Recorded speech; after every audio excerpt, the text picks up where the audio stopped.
It's actually really funny how the human brain kind of conceptualizes survival. Oh, totally. Like if you mention the word survival in a word association game, well, most people immediately picture something highly cinematic. Right, like you're stranded in the wilderness or something. Exactly. You picture rubbing two twigs together to build a fire, or maybe rationing a canteen of water, or just scanning the horizon for a rescue helicopter. Yeah, it's always a Hollywood movie. But for a massive portion of the people tuning into this deep dive today, survival doesn't look anything like that. It looks, well, incredibly mundane. It really does. It looks like sitting in morning traffic on a Tuesday, or staring at the steering wheel of a sedan in a concrete parking garage, taking one last shaky breath before walking into an office building that just completely drains the life out of you. Yeah, and it's a very modern, sanitized kind of wilderness, and I think it's incredibly isolating because the threats aren't physical, you know? Right, there's no actual bear chasing you. Exactly. But you might be sitting under the dark cloud of a truly toxic boss who just operates with complete impunity.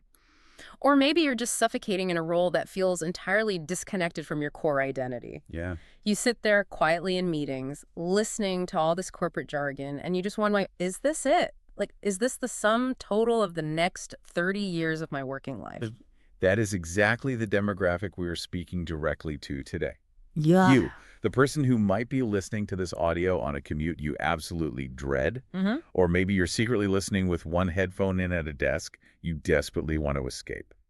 Because our mission for this deep dive is to construct a highly actionable, heavily researched escape route. Yes, a real bridge out of there. Right. We're synthesizing a huge stack of source materials to figure out not just how to survive a soul-crushing job today, but how to navigate the complex corporate politics and negotiations tomorrow. And ultimately build that bridge to a radically better career. Exactly. And the most surprising element we found in all this research is that we're going to build that bridge using the hard, empirical science of hope. Which I know sounds completely counterintuitive. It really does. I mean, that sounds abstract or maybe even a little insulting when you're deep in the trenches of a terrible job. But hope, as we're going to uncover in the academic literature, is not a feeling. Right. It's actually a highly tactical cognitive mechanism.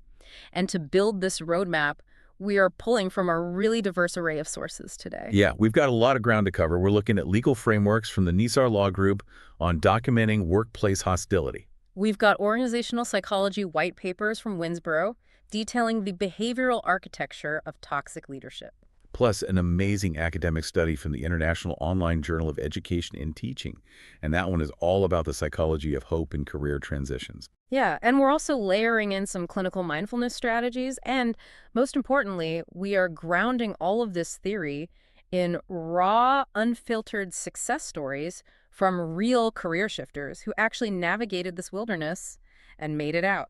So before we can even begin talking about the mechanics of building this escape route, we really have to start with a brutally honest diagnosis of the trap. We have to know what we're dealing with. Right. Because I think a lot of people feel a profound sense of being stuck, but they lack the vocabulary to articulate the specific weight of that feeling. It's hard to name it when you're in it. Exactly. And one of our sources, the Career Transition Organization, Career Shifters, they put a brilliant, highly uncomfortable label on this condition. They refer to it as the big fat faker syndrome. Oh, I love that term. Well, I don't love the feeling, but the premise of the big fat faker syndrome really challenges how we typically complain about work. How so? Well, when you ask someone what they hate about their job, they usually offer a standard surface-level inventory.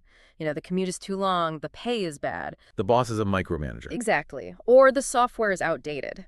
But Career Shifters argues that underneath those logistical complaints, there's a much darker psychological toll taking place. Right. It's the toll of daily, sustained inauthenticity. I look at it as the relentless grind of papering over the cracks.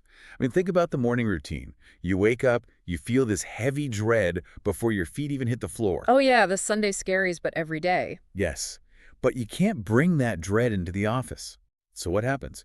You paste on a highly convincing artificial smile. You say a cheery hello to colleagues you have absolutely nothing in common with. Exactly. And when leadership asks who wants to take point on a desperately boring, doomed-to-fail synergy project, You raise your hand? you raise your hand because that's what a quote-unquote team player does. The entire day just becomes this continuous string of microfabrications. And this is what organizational psychologists refer to as emotional labor or cognitive dissonance. You are essentially holding two conflicting realities in your mind simultaneously. Your internal misery and your external performance of contentment. Precisely. And it doesn't destroy you overnight. It starts with microscopic compromises, like faking enthusiasm for a minor task or swallowing a valid critique in a Monday morning stand-up. But over the span of months or years, those cracks really widen. They do. The sheer caloric energy required to maintain that mask just grows. Career Shifters notes that this insidious creep of inauthenticity is the precise catalyst that metabolizes the feeling of, I don't love my job, into the existential panic of, I cannot stand this life. Because you are effectively doing two full-time jobs. Yes, you are. You're performing the actual technical tasks of your role, and you're acting in a continuous, unscripted play where you play the character of a happy employee. It's so exhausting. So exhausting. But let's look at the antagonist forcing you to perform this play. Let's decode the toxic leader.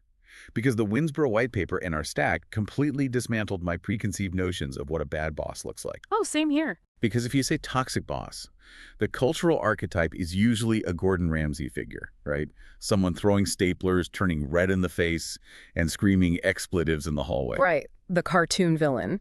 And that aggressive archetype certainly exists, but it's actually the minority. True toxic leadership, according to the Winsboro data, is far more insidious because it's mundane. It's just an everyday thing. Exactly. It's a slow drip of incompetence, low-level inconsideration, and a steady diet of unpredictable behavior that destabilizes a team over time.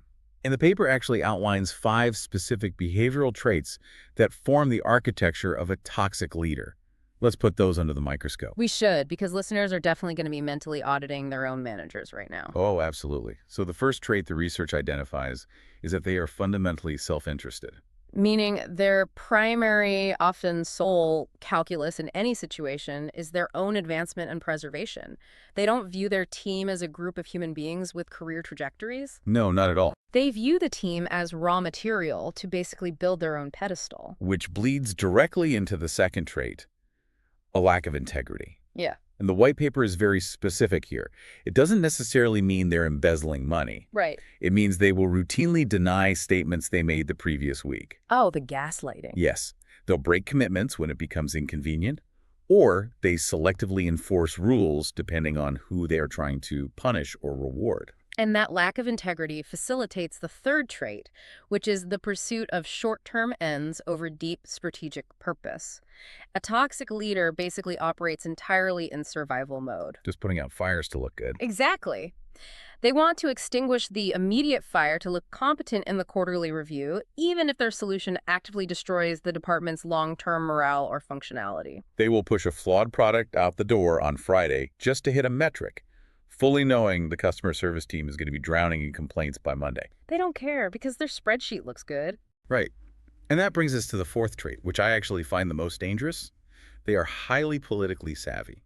Toxic leaders are frequently masters of managing upward. They know exactly how to curate their image for the executives above them. It's terrifying. And this is precisely why they survive so long in corporate structures. To the CEO, this toxic manager appears efficient, decisive, and dedicated. The toxicity is strictly directional. It flows exclusively downward. Which brings us to the fifth and final trait, and this cements the entire dynamic. They are profoundly deaf or actively hostile to feedback. Yeah, you can't tell them anything. They perceive any suggestion for improvement not as professional collaboration, but as a direct challenge to their authority. Offering constructive criticism to this type of leader is just a fast track to becoming a target. So we've laid all this out. If we have an employee who knows their boss is self-interested, lacks integrity, manages upward while crushing their team, and retaliates against feedback, the obvious logical question is, why do people stay? Right. Why doesn't the entire team just walk out? Well, the source materials point to a psychological mechanism that heavily mirrors Stockholm Syndrome, specifically looking at the concept of intermittent reinforcement. Oh, I want to dig into this.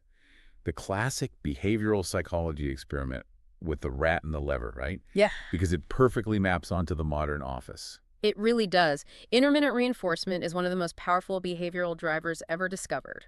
If you place a rat in a controlled environment with a lever, and every single time it presses the lever it receives a food pellet, the rat learns the system. It presses it when it's hungry and ignores it when it's full. Exactly. The behavior is completely logical.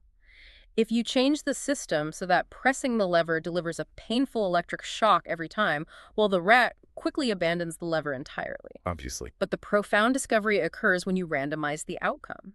If the rat presses the lever and receives a shock sometimes, nothing happens other times, and a food pellet drops on a completely unpredictable schedule, the rat's behavior changes dramatically. It basically loses its mind. It becomes entirely obsessed with the lever. Like, it will tolerate massive, repeated punishment for the mere possibility of that occasional unpredictable reward. And from a neurochemical standpoint, that unpredictability creates massive spikes in dopamine. The rat works exponentially harder in the randomized environment than it ever did in the predictable one. It is the exact neurological mechanism of a rigged slot machine in a casino. Yes. You pull the lever, the machine flashes loud, obnoxious lights, it drains your bank account, and it gives you a headache. But on the 87th pull, it spits out a handful of quarters. And your brain just lights up. The alarm bells ring, and instead of walking away with your quarters, your brain says, the system is paying out. So you feed the quarters right back into the machine. That's exactly it. And a toxic boss operates exactly like that slot machine. They belittle you in meetings, they steal credit for your presentations, they ignore your emails for 3 weeks. But then, on a random Tuesday, they praise a minor report you wrote in front of the regional director. And the employee's brain, which is just starved for validation, latches on to that crumb of praise. The employee thinks, see, they do recognize my value. The relationship is improving. Wow. And the Winsboro data explicitly demonstrates how this dynamic severely degrades the follower's psychological health. It results in deep organizational alienation, role conflict, and a measurable plummet in self-esteem. Because they're hooked on the lever. Right. The employee becomes psychologically dependent on the captor, the toxic boss, for the baseline necessities of their professional identity, striving harder and harder for fewer and fewer crumbs of positive feedback. But surely, the employee knows they could just get another job, right? Why does the brain overvalue the toxic job we currently hold and undervalue the unknown job we could potentially secure in the open market? Well, it's a really potent cocktail of the sunk cost fallacy and actively eroded confidence. Power, prestige, and lax corporate oversight insulate the toxic leader, making their abusive behavior seem like an immutable law of nature rather than a localized management failure. So you think everywhere is like this? Yes. When an employee is subjected to that environment for years, they begin to internalize the boss's implicit message. The message being, you are barely competent, you are lucky I tolerate you here, and you would be devoured alive anywhere else. That is so dark. It is. You stay because the toxic environment has successfully convinced you that you lack the capacity to survive outside of it. That is just a terrifyingly effective trap. So we've diagnosed the anatomy of this toxic ecosystem. But insight alone doesn't pay the mortgage. Definitely not. You can't just stand up, dramatically flip your desk, and quit in a blaze of glory if you have dependents and car payments. You have to pivot from emotional reaction to calculated strategic defense. And that pivot is the crucial first step of the escape route. You have to transition your mindset from being a victim of the environment to operating as a strategist within it. Okay, so how do we do that? You stop expecting the toxic leader to change, and you begin deploying tactical maneuvers to neutralize their impact. The Winsboro paper highlights a highly effective communication technique for this called fogging. Ah, yes. The concept of fogging is fascinating to me because it goes against every natural human instinct we have when we are attacked. Completely. Like, if a boss corners you and accuses you of something, the instinct is to mount a defense, to bring out the spreadsheets and the email receipts and prove your innocence. But fogging suggests something entirely different. Right, because arguing facts with a toxic leader is a fundamental strategic error. They are not interested in empirical truth. They are interested in establishing dominance. So defending yourself just feeds them. Exactly. When you mount a defense, you are giving them a solid wall to hit. You're providing the friction they desire. Fogging removes the wall. You become an amorphous, unpunchable surface. I love that visual. So if a toxic boss attacks you verbally, saying, your performance on this rollout was a complete disaster and you clearly lack basic project management skills, you do not defend the rollout. What do you do instead? You look at them calmly and say, I can see how you might view it that way, or that is certainly one perspective on how the rollout progressed. It's linguistic judo. You're using their own momentum to make them fall over. Exactly. Because saying, I can see how you might view it that way, gives them absolutely zero surface area to attack. You are acknowledging that words just came out of their mouth, but you are not validating those words as objective reality. Precisely. It de-escalates the immediate conflict by starving the toxic leader of the fight they're trying to provoke while simultaneously protecting your own internal boundaries. It prevents you from absorbing their insult. That is so smart. And coupled with fogging is a psychological tool called acceptance coping. This is vital in environments where you have zero structural autonomy. What does that look like in practice? Acceptance coping is the active, deliberate practice of recognizing your feelings of anger or injustice, but deciding, this is the reality of the structure for now. You acknowledge that you want to scream at management, but you actively choose professionalism. It really sounds like putting on psychological armor. You're creating a buffer zone between their behavior and your emotional core. Yes, it's a shield. But we have to address the escalation. What happens when the toxicity is not just a boss being a narcissist or a jerk? What happens when the behavior crosses a line into active hostility, harassment, or discrimination? That's a critical shift. Right. And this brings us to the legal framework provided by the NISAR Law Group in our source materials. Their central thesis is that if you find yourself in a truly hostile environment, human memory is fundamentally insufficient. You must build an evidentiary foundation. Absolutely. The transition from enduring a bad boss to surviving a hostile work environment requires strict, unemotional discipline. The NISAR legal experts emphasize a critical protocol known as the 24-hour rule. The 24-hour rule. Right. If an incident of harassment or hostility occurs, you must document it within 24 hours. Human memory is highly malleable, especially under stress. Your brain plays tricks on you. It does. The brain reconstructs events based on emotional resonance rather than factual accuracy. By documenting within 24 hours, you lock in the empirical details before your brain can distort them. What exactly should you be writing down? You must record exact, verbatim quotes, specific calendar dates, times down to the minute, the physical location of the incident, and a list of any colleagues who were present in the room. And the NISAR Law Group highlights a massive, non-negotiable rule regarding the logistics of this documentation. The rule is about where you store this evidence. Oh, this is so important. You must use a personal device, your own physical phone or personal tablet, and personal cloud accounts. Yeah. You must never, under any circumstances, use your company laptop, company email, or company server to document workplace abuse. That point cannot be overstressed. Company-owned hardware and networks belong entirely to the employer. They have unfettered legal access to monitor, lock, or wipe those systems remotely. They can just erase it all. If you are keeping a diary of your boss's discriminatory remarks on a company Word document, IT can delete that document, lock you out of the system, or potentially use your notes against you to build a case for termination before you ever speak to an attorney. That's a nightmare scenario. It is. Your evidentiary fortress must be built on your own private property. The guidelines also talk about training your ear to listen for what they call HR trigger words, because we aren't just writing down every time the boss is in a bad mood. What specific language are we cataloging? You are cataloging phrases that indicate legally actionable hostility, specifically language that targets protected characteristics under employment law. This elevates the situation from poor management to illegal discrimination. Right, things like race, gender, age. Exactly. Protected characteristics include race, gender, age, religion, national origin, or disability. You are listening for remarks like "you people" or pointed, unprompted comments about an employee being too old for this new software, or inquiries about retirement plans. Any commentary regarding physical appearance, sexual orientation, or pregnancy falls into this category too, right? Yes. These are trigger words, and they must be documented verbatim. Let's talk about the mechanics of a legal dispute for a second. Right. Why is this specific method of electronic contemporaneous journaling so devastatingly powerful if you actually have to go to HR or to court? The power lies in the metadata. When you create a note on a personal smartphone, the operating system inherently embeds a digital timestamp, the exact date, hour, and minute the file was created or modified. Which is hard to fake. Very hard. It is incredibly difficult for an employer's legal counsel to dispute a contemporaneous, time-stamped record made immediately following an incident, especially if there is a consistent pattern over months. And the NISAR guidelines also stress that the language in your documentation must be stripped of emotion. That's crucial. Meaning I shouldn't write, "My boss was acting like a sexist, unhinged tyrant today in the marketing meeting." Precisely. Emotional conclusions are easily dismissed as subjective bias by opposing counsel.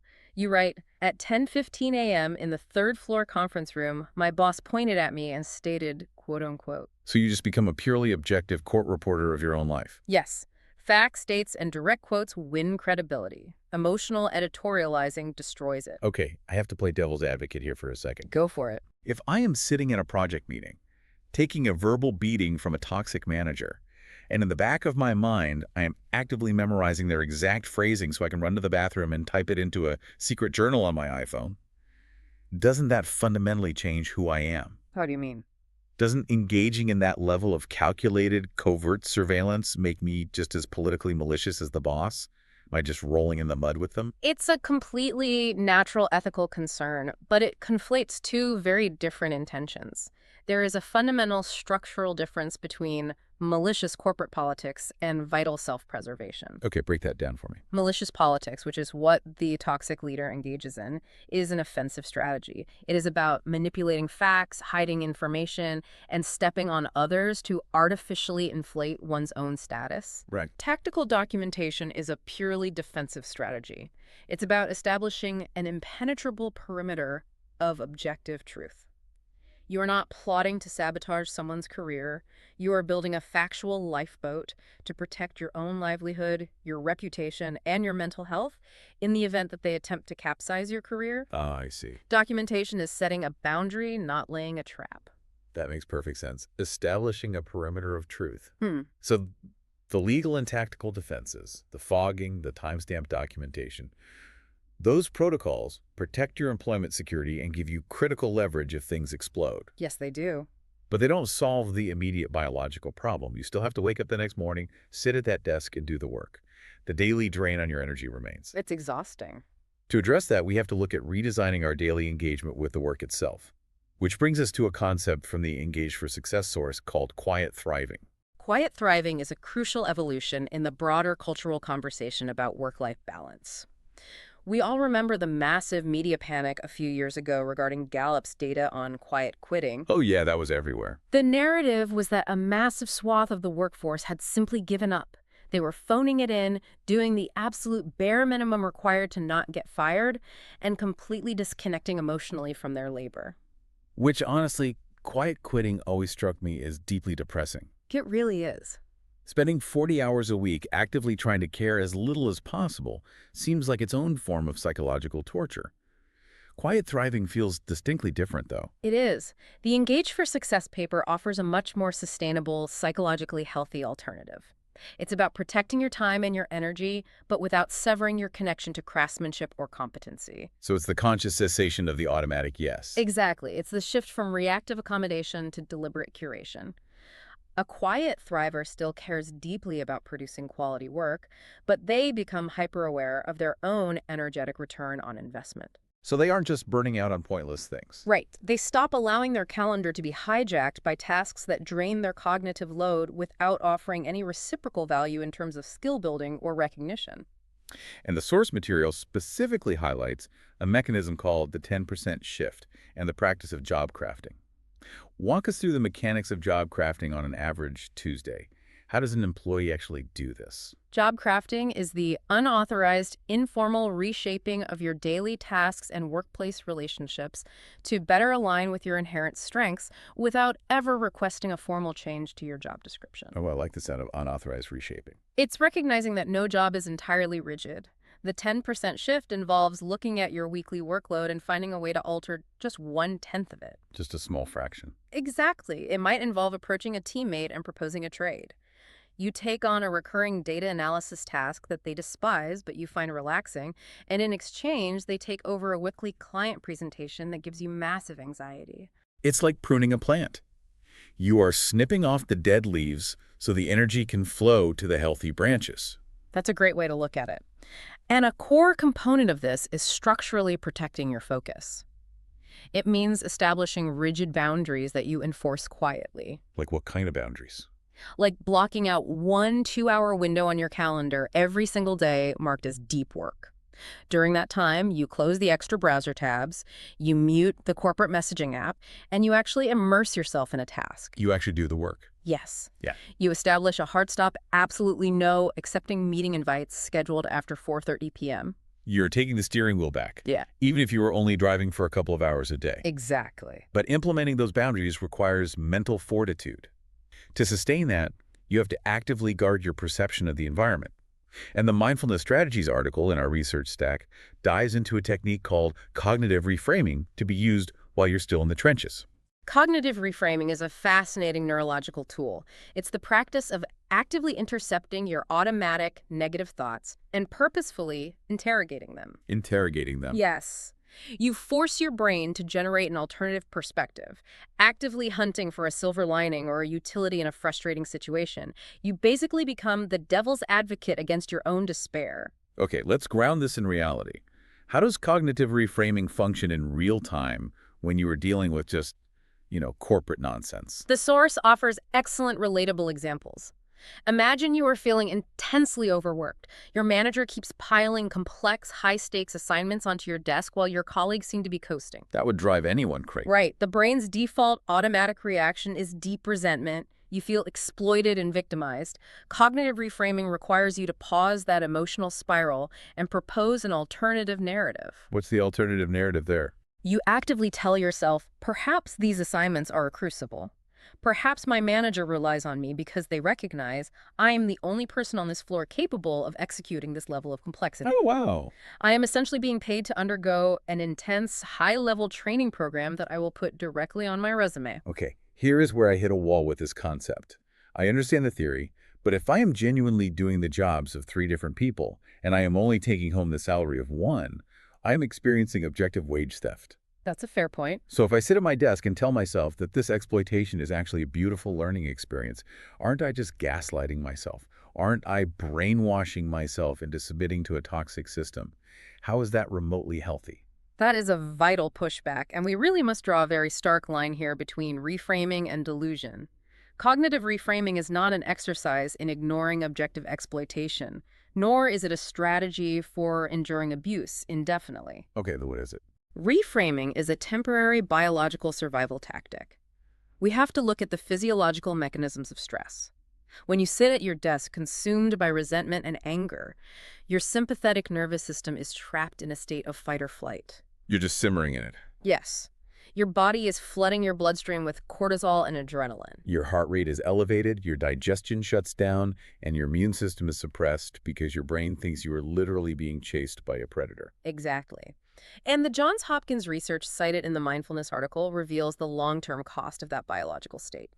They found that individuals who actively deploy a positive mental attitude who utilize reforming are 13% less likely to suffer a cardiovascular event like a heart attack compared to their chronically negative counterparts. Wait, 13% less likely. Yes. Chronic resentment literally inflames your cardiovascular system. If you're stuck in that toxic job for the next 6 months while you secretly plan your exit, sitting in a stew of cortisol every single day will destroy the very physical energy you need to conduct your job hunt. Oh, I see. Reframing is not saying, this exploitation is acceptable and I will stay here forever. Reframing is saying, I refuse to let this toxic company destroy my heart. Is radical self-protection. Exactly. I am choosing to view this specific nightmare project purely as a mechanism to extract a new skill so I can leverage it to get the hell out of here.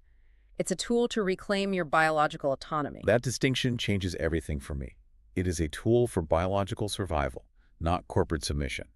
You are extracting the value from the wreckage for your own selfish benefit. Yes. So we have built the defensive perimeter, the legal documentation, the fogging, the boundary setting, the reframing, all of this stabilizes the ship. It stops you from sinking. But treading water is not a long-term career strategy. No, it's not. Yeah. To actually chart a course out of the toxic job, you have to build an engine. And according to the academic literature in our stack, that engine is radical positive hope. Yes. And we need to completely demolish the colloquial definition of hope. Please do. Because in popular culture, hope is passive.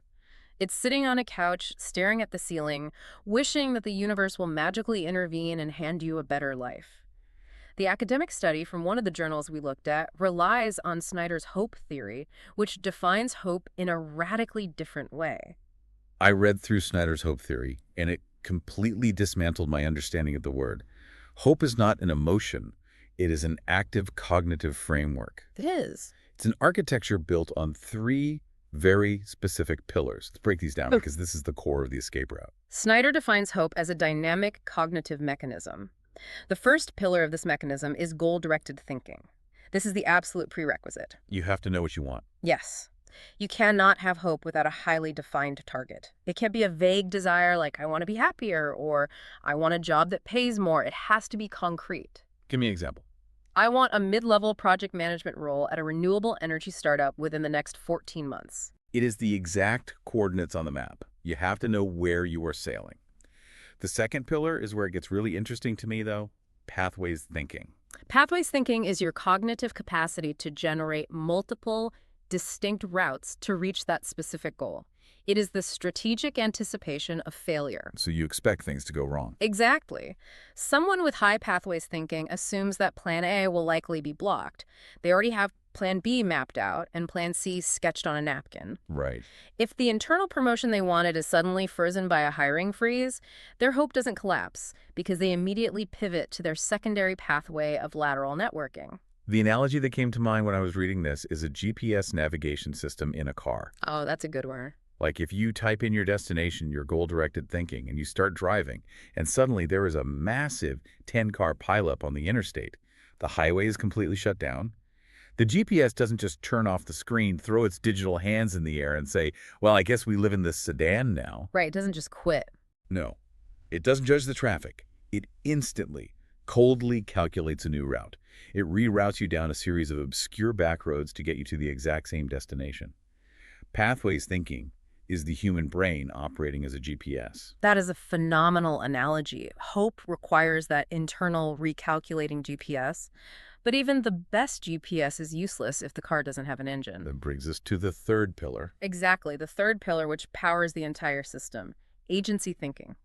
Agency thinking is the internal reservoir of belief and motivation. It is the quiet, resilient voice in your head that states, I have the capacity, the intelligence, and the grit to put one foot in front of the other and walk down these pathways, regardless of the friction. So this triad, goals, pathways, and agency, feeds directly into the broader academic framework the study explores, known as the Hope-Centered Model of Career Development, or the HCMCD. The HCMCD is a structural way of viewing a human life. It demonstrates how hope intimately interacts with self-efficacy, which is your core belief in your own competence and your adaptability. Right. The researchers draw heavily on social cognitive career theory. Simply put, this theory posits that if a person expects positive outcomes, which is hope, and believes in their inherent ability to execute tasks, which is self-efficacy, they will spontaneously generate the actions necessary to grow, even in a hostile environment. The study also references a metaphor from the psychologist Mihaly Csikszentmihalyi. He's famous for his work on flow states. Yes. The researchers talk about the career flow metaphor, which I think completely reframes how we should view our resumes. Historically, we have been taught to view a career as a rigid ladder. You grab a rung, you pull yourself up, you grab the next rung. But Csikszentmihalyi suggests a career is not a ladder, it is a river. A river. A river flows, it bends unpredictably, it encounters rapids, it stalls in stagnant pools. You cannot control the river. You can only learn to navigate it by constantly balancing the external challenges you face with the internal skills you possess. And when you get that balance right. When those two elements, challenge and skill, are in perfect equilibrium, you enter a state of flow. I want to contextualize this study for a second because the researchers specifically focused on Turkish university students who were transitioning into a workforce. Right. A listener might be driving to their job at a logistics firm in Chicago, having worked there for 15 years, wondering how a study on Turkish students applies to them. Well, it applies because the fundamental nature of external pressure is universal. The Turkish students in the study were facing intense macroeconomic instability, fluctuating employment markets, and heavy societal and familial expectations regarding what a successful career looks like. Very real pressures. Absolutely. And a mid-career professional in Chicago is facing industry consolidation, the looming threat of AI automation, and the financial terror of a mortgage. External pressures are constantly aggressively trying to erode your hope, regardless of your demographic. It's all relative to the individual. Yes. The study proves, empirically, that maintaining hope is not naive optimism. It is an active, strategic defense mechanism. Hope is the precise cognitive tool that allows an individual to look at a chaotic, uncertain job market and perceive it not as a lethal threat, but as a complex challenge to be navigated. Okay, I have to push back here because this is where the theory hits the harsh reality of human trauma. Let's look at the third pillar, agency thinking. Okay. If a listener has been trapped under a toxic, manipulative boss for 3 years, their self-esteem has been systematically dismantled. The boss has successfully convinced them they are incompetent and worthless. How does someone whose agency thinking has been ground into dust jumpstart their engine? It's incredibly difficult. Right. You can't just snap your fingers on a Monday morning and suddenly declare, I believe in my capacity to conquer the world. You are absolutely correct. You cannot conjure agency thinking out of thin air through sheer willpower when it has been systematically eroded. You have to rebuild it brick by brick through covert micro-actions. Micro-actions. You have to translate the academic science of hope into tangible Monday morning reality. And this is exactly where the pragmatic strategies from the Career Shifter's source material become so critical. You do not rebuild agency by making massive, terrifying leaps. You rebuild it by reclaiming tiny, hidden pockets of control in your daily routine. So let's deploy those specific career shifter strategies, because these are the practical tools to build the bridge. Yes. The first strategy they outlined is to share the load. Toxicity thrives in isolation. The toxic leader's greatest weapon is making you feel like you are the only one failing. Career Shifters highlights the story of a man named Richard. Richard was trapped in a soul-crushing corporate role, living the big fat faker syndrome every single day. The cognitive dissonance was destroying him. It was. Finally, in a moment of sheer exhaustion, he took a massive interpersonal risk. He confided in a team leader about how deeply miserable he was. And what was the response? Did the team leader report him? No, the team leader looked at him and said, I feel the exact same way. I hate it here too. That simple moment of validation was transformative. Richard realized he was not crazy, he was not incompetent, and he was not alone. The environment was the problem, not him. Breaking that isolation instantly removed a massive psychological weight, and it laid the very first brick in rebuilding his agency thinking. Validation basically acts as an antidote to the gaslighting. It really does. The second career shifter strategy is to reduce your hours.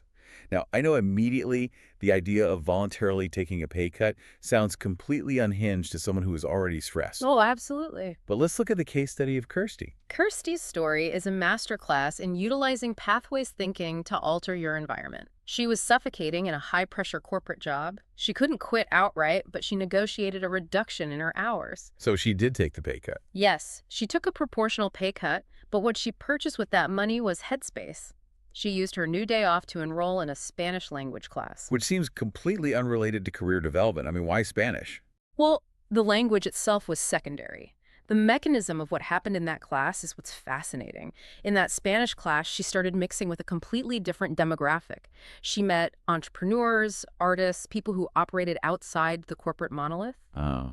More importantly, she actively untangled her identity from her toxic job. When she went to a dinner party and someone asked, "What do you do?" her automatic response shifted. Instead of saying, "I am a miserable corporate drone," she started saying, "I work a few days a week in corporate to fund my life. And the rest of the time I study languages and work on independent projects." She de-risked her identity. Exactly. Her core value as a human being was no longer exclusively tied to the approval of a toxic boss. I love that so much. It's so empowering. The third strategy is to choose your superpower. This is about selecting a specific, hyper-focused interest at work and mastering it. We have the incredible story of Miranda from the Career Change Launchpad. Miranda is a perfect example of job crafting in the shadows. She audited her job and realized she despised 80% of it, the endless administrative tasks, the dry financial reporting. But she genuinely loved organizing team events and dabbling in corporate photography. But she couldn't just change her job title. No, she couldn't officially change her title, so she gamified her day. She essentially speed ran the tasks she hated. She developed hyper-efficient systems to churn through the admin work as fast as humanly possible, completely out of sight of management. And what did she do with the hidden hours she freed up? She diverted that time into her superpower. She used her reclaimed hours to organize elaborate new photo shoots for the company and propose innovative team-building events. As she noted in her story, nobody seemed to notice what she was doing, and it made the workday significantly less of a pain. She carved out a secret sanctuary of autonomy right under her boss's nose. This maps perfectly onto what I mentioned earlier about acting like a secret agent in your own life. You are infiltrating the toxic company. You are utilizing their electricity, their software licenses, their Wi-Fi, and their paid hours to extract skills that will ultimately fund your future. You regain agency by realizing you are using them just as much as they are using you. Which leads directly into the fourth strategy, secret side projects. Secret side projects can be deployed both at work and at home to generate momentum. At work, a micro project might simply be a private challenge to break the monotony. You might set a goal to meet 3 people from a completely different department this week, or engage in anonymous acts of kindness just to shatter the Groundhog Day loop. Just to feel something different. Right. But at home, constructing a secret side project is how you practically de-risk your future. Look at Erica's story. She was an operations manager in the National Health Service in the UK. She felt completely paralyzed and stuck. So rather than panicking about her whole career, she gave herself a highly specific 6-month micro goal. She decided to teach herself how to code. Coding wasn't necessarily her lifelong passion or her guaranteed dream job, but she recognized it as a high-value pathway to freedom. The psychological mechanism here is profound. How so? When you have a secret project, your cognitive focus shifts entirely. During agonizingly boring 2-hour budget meetings, or when her boss was throwing a tantrum, Erica didn't spiral into despair. She sat there quietly, nodding, while internally she was solving a complex programming logic puzzle or mentally wireframing her next website. There is a psychological concept known as the reticular activating system, or RAS. It is the filter in your brain that determines what information gets noticed and what gets ignored. Right. The fundamental rule is, what you focus on grows. If your entire cognitive bandwidth is focused on how awful your boss is, your RAS will hunt for evidence all day long to prove that your life is doomed. But if you shift your focus to a secret side project, your RAS starts hunting for opportunities. Your hope literally grows because you are engineering a new reality. And that biological shift leads to the final, culminating career shifter step. Take the lead. This is the ultimate realization of agency thinking. It is the cold, hard acceptance that nobody owes you anything. Right. The universe is not going to drop a dream job in your lap. And your toxic boss is certainly never going to have an epiphany and fix your life. If you want the architecture of your life to change, you must initiate the change. Consider the story of Matt. Matt was exhausted by his corporate business development role. He was tired of chasing profit margins and wanted his daily labor to have a tangible social impact. Now, the traditional route would be to secretly apply for nonprofit jobs for months while hating his current life. Yes. But Matt didn't wait for permission or a new job title. He just started doing the work inside his current role. Precisely. He utilized his corporate position to start networking with local third sector organizations and charities. He engineered collaborations between his corporate employer and these social impact groups. He effectively transformed his existing role into the job he actually wanted. That is brilliant. The immediate benefit was that it made his corporate job bearable, but the strategic brilliance was that it completely revolutionized his resume.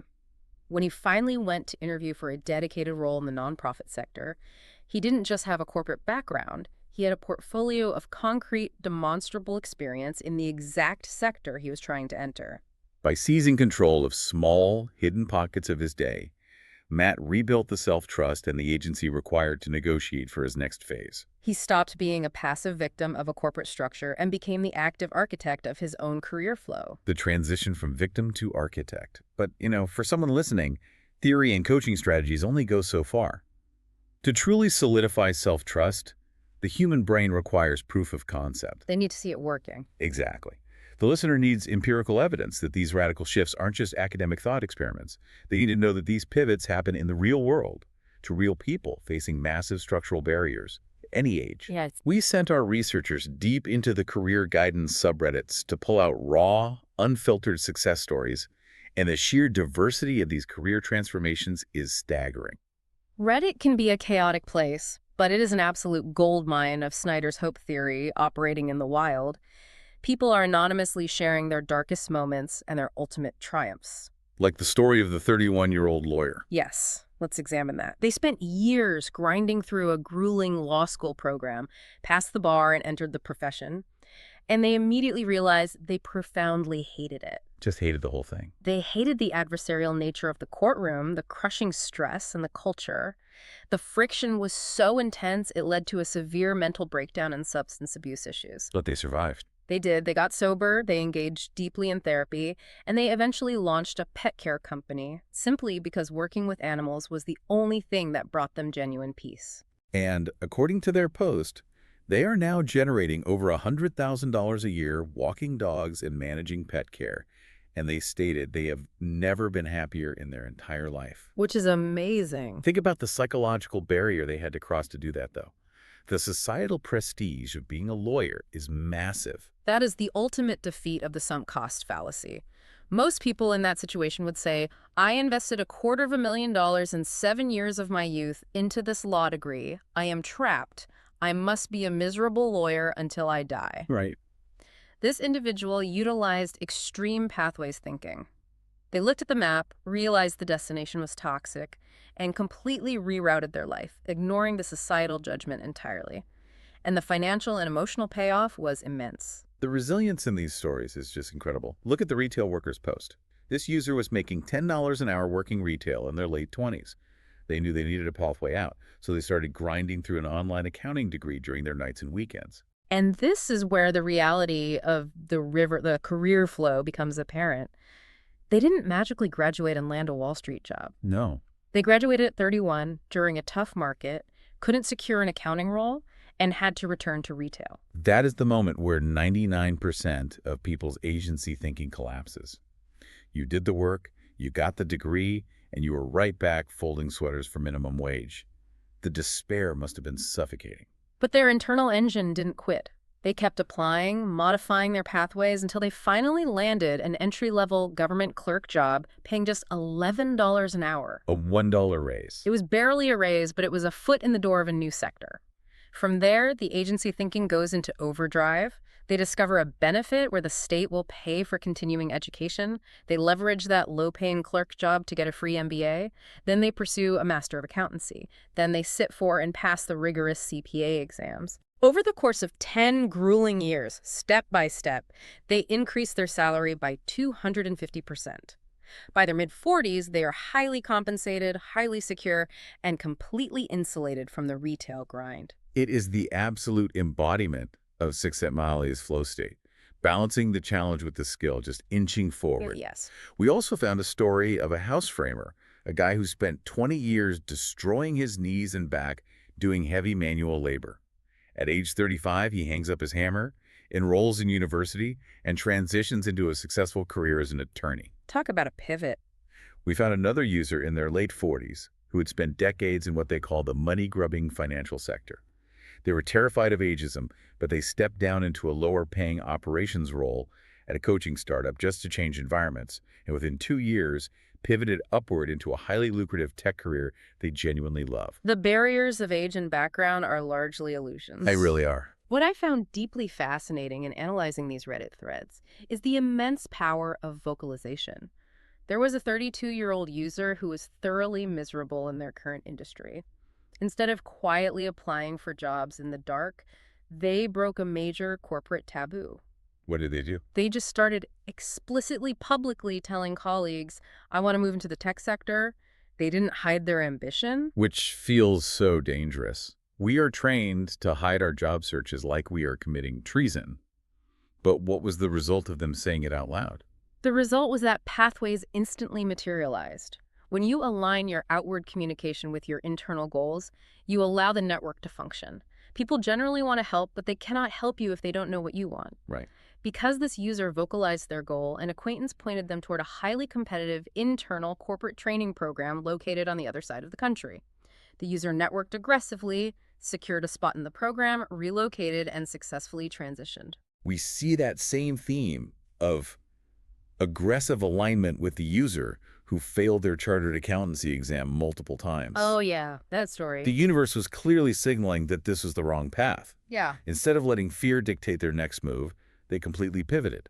In their 30s, they enrolled in a master's program in psychology and went on to build a highly successful, fulfilling career in corporate learning and development. The undeniable connective tissue running through all of these narratives is that none of these individuals had an easy path. No, none of them. They all faced severe roadblocks, self-doubt, and systemic friction. But they all aggressively utilized goal-directed thinking. They remained endlessly adaptable in their pathways, and they all arrived at the same profound realization.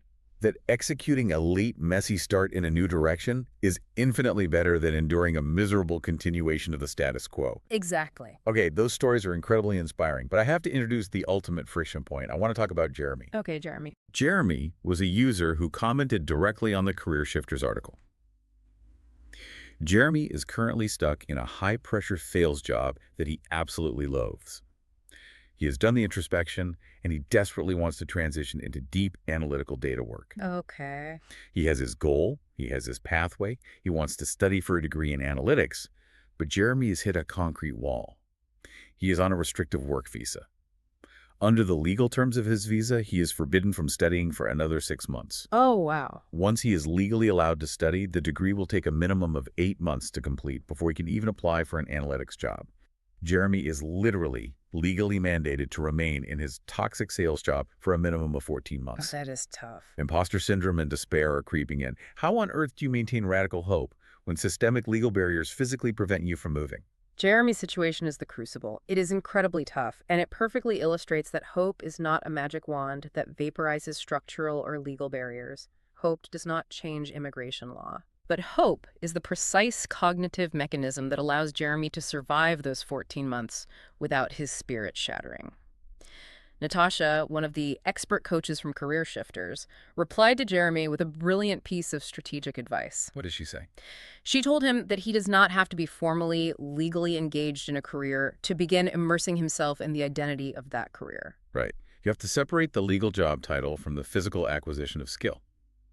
If you want to master data analytics, you do not need a visa to watch advanced Python tutorials on YouTube at 10 p.m. Exactly. You do not need a visa to download free open-source datasets from the internet and practice building complex financial models on your laptop on a Sunday afternoon. You fill your own emotional and intellectual tank by engaging with the craft you love, entirely outside the formal, monitored boundaries of your corporate employment. You build your competency in the shadows. It's beautiful. The genius of Natasha's advice is that it reclaims Jeremy's agency thinking.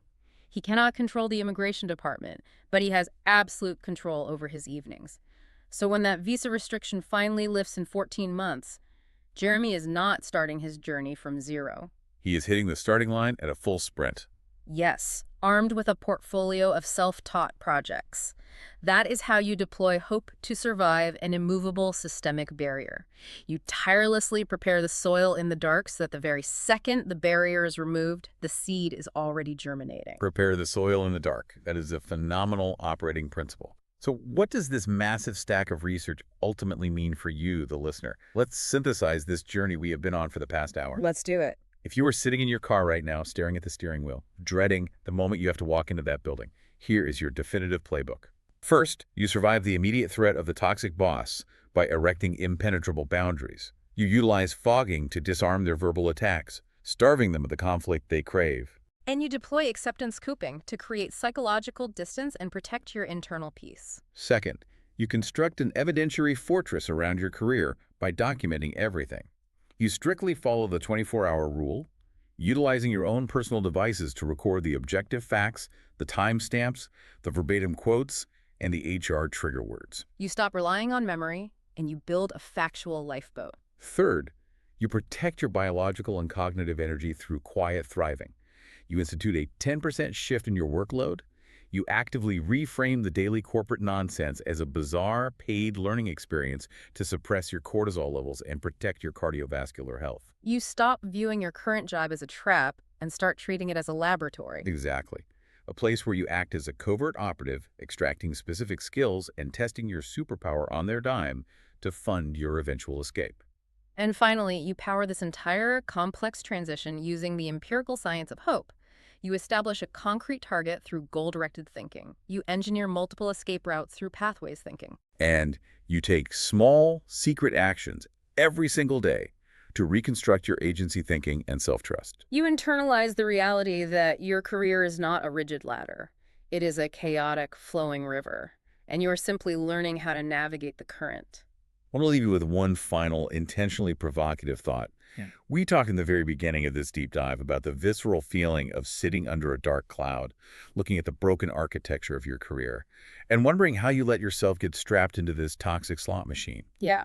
But what if we completely reframe the paradigm of this experience? What if a toxic workplace is not a tragedy? What if it's not just a hurdle you have to jump over? What if a profoundly toxic job is actually the ultimate clarity-generating machine? That is a staggering shift in perspective, but neurologically, it makes perfect sense. Friction forces evolution. Think about it deeply. If your current job was just okay, if the salary was decent, the commute was manageable, and the boss was mildly annoying but generally fine, you might have comfortably, quietly drifted in a state of warm mediocrity for the next 3 decades. You never would have been pushed. You never would have been forced to discover the absolute limits of your resilience or what you were truly capable of building. But because this specific job is so uniquely, agonizingly miserable, because the contrast between where you are and where you want to be is so brutally stark, you are being forced to wake up. You are being forced to act. What if the pain and the dread of this exact moment, sitting in your car or at your desk right now, is the exact necessary catalyst required to violently push you out of stagnation and into your ultimate career flow? Trust yourself. You have the intellect, you have the grit, and you are not trapped. You have just been gathering the materials. You now have the exact blueprint and the tools to build the bridge. It is time to start building.